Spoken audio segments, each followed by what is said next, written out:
राधे राधे। आप सभी का अमृत कथा कहानी चैनल में स्वागत है। एक सेठ बस से उतरे। उनके पास कुछ सामान था। आसपास नजर दौड़ाई तो उन्हें एक मजदूर दिखाई दिया। सेठ ने आवाज देकर उसे बुलाकर कहा, अमुक स्थान तक इस सामान को ले जाने के कितने पैसे लोगे? मजदूर बोला, आपकी मर्जी, जो देना हो दे देना, लेकिन मेरी शर्त है कि जब मैं सामान लेकर चलूं तो रास्ते में या तो मेरी सुनना या आप सुनाना। सेठ ने डांट कर उसे भगा दिया और किसी अन्य मजदूर को देखने लगे। लेकिन आज वैसा ही हुआ जैसे राम वन गमन के समय गंगा के किनारे केवल केवट की ही नाव थी। मजबूरी में सेठ ने उसी मजदूर को बुलाया। मजदूर दौड़कर आया और बोला, मेरी शर्त आपको मंजूर है? सेठ ने स्वार्थ के कारण हाँ कर दी। सेठ का मकान लगभग 500 मीटर की दूरी पर था। मजदूर सामान उठाकर सेठ के साथ चल दिया और बोला, सेठ जी, आप कुछ सुनाओगे या मैं सुनाऊं? सेठ ने कह दिया कि तू ही सुना। मजदूर ने खुश होकर कहा, जो कुछ मैं बोलूं उसे ध्यान से सुनना। यह कहते हुए मजदूर पूरे रास्ते बोलता गया और दोनों मकान तक पहुंच गए। मजदूर ने बरामदे में सामान रख दिया। सेठ ने जो पैसे दिए ले लिए और सेठ से बोला, सेठ जी, मेरी बात आपने ध्यान से सुनी या नहीं? सेठ ने कहा, मैंने तेरी बात नहीं सुनी, मुझे तो अपना काम निकालना था। मजदूर बोला, सेठ जी, आपने जीवन की बहुत बड़ी गलती कर दी। कल ठीक 7 बजे आपकी मौत होने वाली है। सेठ को गुस्सा आया और बोले, तेरी बकवास बहुत सुन ली, जा रहा है या तेरी पिटाई करूं? मजदूर बोला, मारो या छोड़ दो, कल शाम को आपकी मौत होनी है। अब भी मेरी बात ध्यान से सुन लो। अब सेठ थोड़ा गंभीर हुआ और बोला, सभी को मरना है।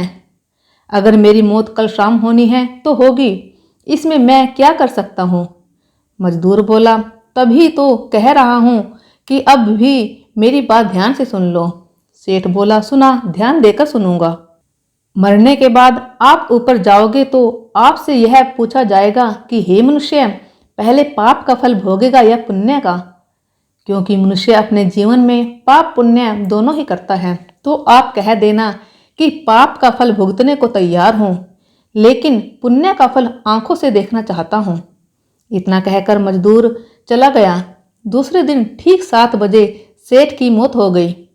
सेठ ऊपर पहुंचा तो यमराज ने मजदूर द्वारा बताया गया प्रश्न कर दिया कि पहले पाप का फल भोगना चाहता है कि पुण्य का?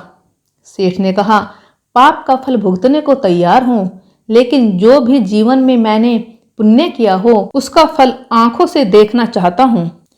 यमराज बोले, हमारे यहाँ कोई ऐसी व्यवस्था नहीं है, यहाँ तो दोनों के फल भुगतवाए जाते हैं। सेठ ने कहा कि फिर मुझसे पूछा क्यों, और पूछा है तो उसे पूरा करो। धरती पर तो अन्याय होते देखा है, पर यहाँ पर भी अन्याय है। यमराज ने सोचा, बात तो यह सही कह रहा है। इससे पूछकर बड़े बुरे फंसे। मेरे पास कोई ऐसी पावर ही नहीं है जिससे इस जीव की इच्छा पूरी हो जाए। विवश होकर यमराज उस सेठ को ब्रह्मा जी के पास ले गए और पूरी बात बता दी। ब्रह्मा जी ने अपनी पोथी निकालकर सारे पन्ने पलट डाले, लेकिन उनको कानून की कोई ऐसी धारा या उपधारा नहीं मिली जिससे जीव की इच्छा पूरी हो सके।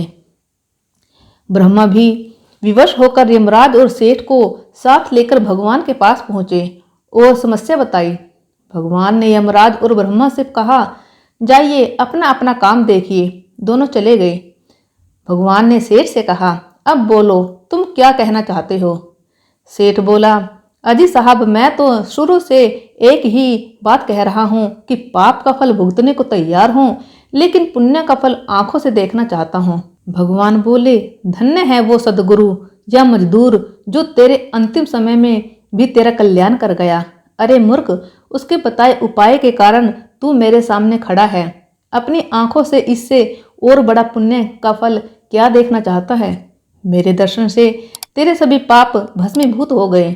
इसलिए बचपन से हमको सिखाया जाता है कि गुरुजनों की बात ध्यान से सुननी चाहिए। पता नहीं कौन सी बात जीवन में कब काम आ जाए।